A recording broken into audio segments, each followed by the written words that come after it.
What is up, guys? How are you guys doing today? I hope you're having a fantastic day. Like always, I thank you guys for listening. This is the best part of my week, so let's get started. We've been talking about dealing with temptations the past couple weeks, and this is going to be the last week we talk about that. This week we're going to talk about more why does temptation occur, and we're going to where does it occur from, and then more ways to deal with it, to fight it really.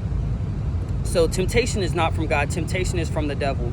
Ephesians 6:12 says that it is not flesh and blood that we struggle against, but against the evil forces of the heavenly realm that we struggle against.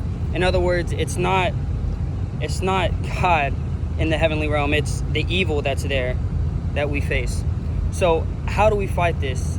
When Paul was writing Ephesians, he gave some advice on how to fight this. He said, put on the armor of God. Now, what is the armor of God?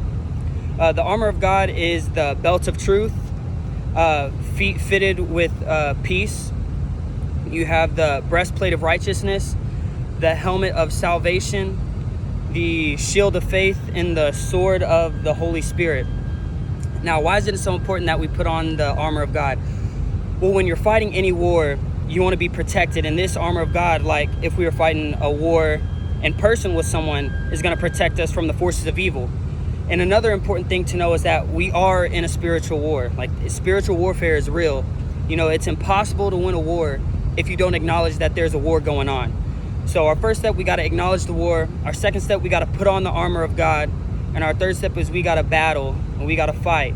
And how do we fight? We fight by using what we've talked about, by building our faith, by knowing that the cycle of sin that can occur if we don't stop it, by using our friends, people that we trust to help us, and by putting on the armor of God.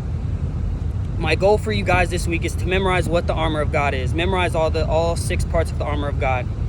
Now, I want to encourage you guys to wake up, putting one foot in front of the other, and to always pound the rock.